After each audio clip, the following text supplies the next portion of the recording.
Residents are complaining that these unfinished sidewalks, graffiti, and potholes are compromising what's one of the best views of the city from atop of Mount Washington. Filling up doesn't necessarily mean pain at the pump, as gas prices are expected to dip below $3 a gallon. Between 15 and 20,000 people swarm the south side streets every Friday and Saturday night, creating significant transportation and safety issues. Point News decided to look into this matter. Now the current personal income tax stands at 3.07% under Governor Corbett.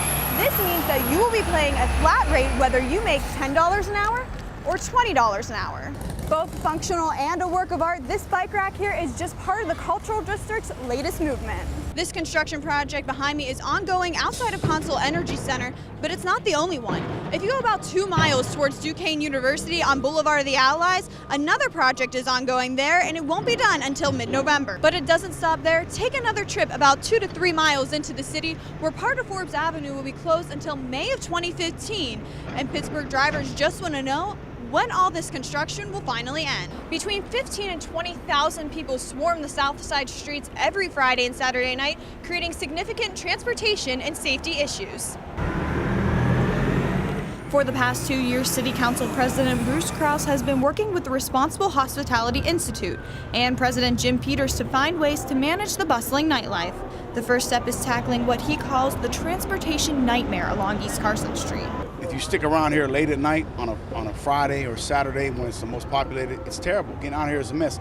Peters says what is launching this March is a coordinated transportation hub where cabs can pull in and queue up just like at an airport. The Carson Street Initiative is the first test project to see what works and how solutions can be implemented in other neighborhoods. Some of the supervisors at Zone 3 were tasked with coming up with some ideas.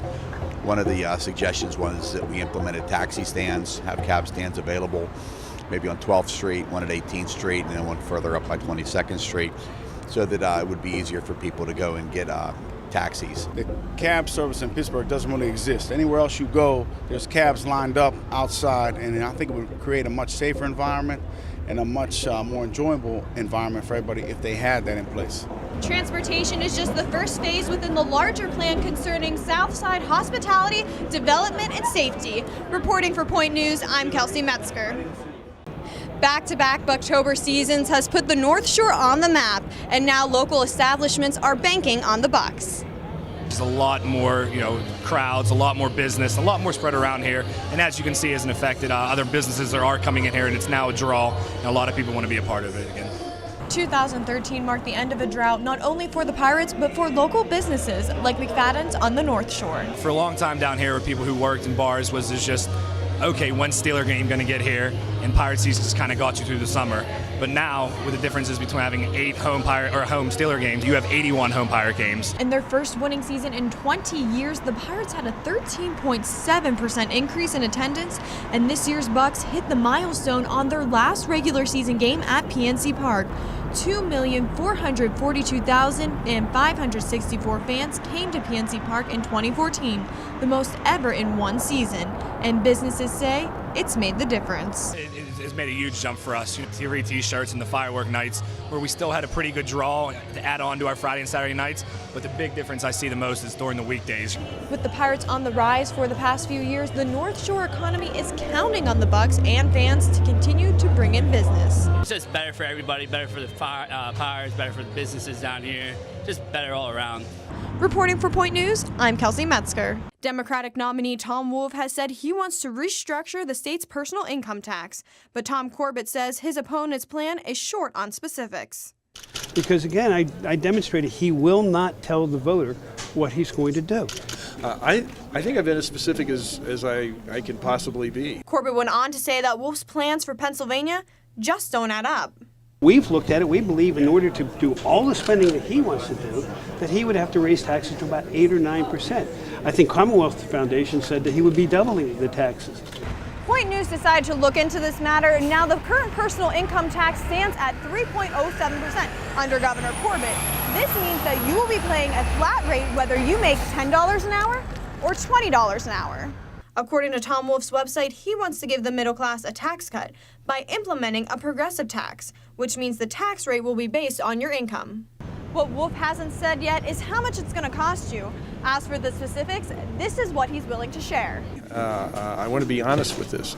If you're making, as an individual, $70,000 or $80,000 or $90,000, you're not going to pay more. Tom Wolf has said in order to provide more specifics, he would need access to information that he can only get if elected. Reporting for Point News, I'm Kelsie Metzgar. Both functional and a work of art, this bike rack here is just part of the Cultural District's latest movement. Karen Mintzmore is one of 5 artists who designed a bike rack along Penn Avenue.